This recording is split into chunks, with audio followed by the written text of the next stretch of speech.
বন্ধুরা, আজকে 10th standard math অলিম্পিয়াডের একটা ভালো অঙ্ক, সূচকের অঙ্ক।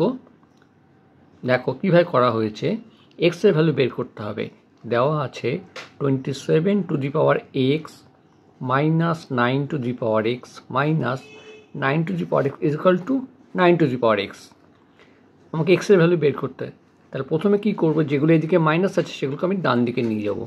তাহলে কী পাচ্ছি, 27 two the power x is equal two 9 two the power x.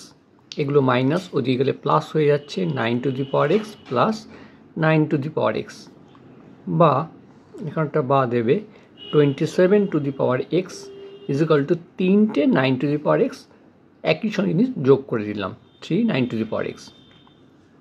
এবার 27 মানে হচ্ছে 3 cube, 3 to the power 3 whole to the power x is equal to 3 into 9 মানে 3 square whole to the power x, বা এটার পাওয়ার জানি গুণ হয়, তাহলে 3 টু দি পাওয়ার 3x সমান 3 into 3 to the power 2x, বা 3 টু দি পাওয়ার 3x সমান, এবার 3 মানেটা 3 to the power 1 into 3 to the power 2x, বা 3 টু দি পাওয়ার 3x।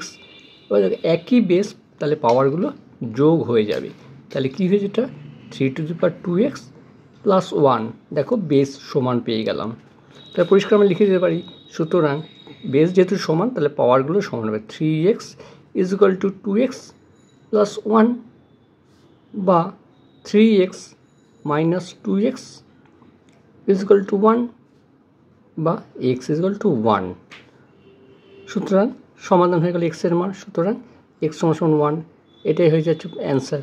কত সহজে দেখো আমরা অ্যান্সারে চলে এলাম।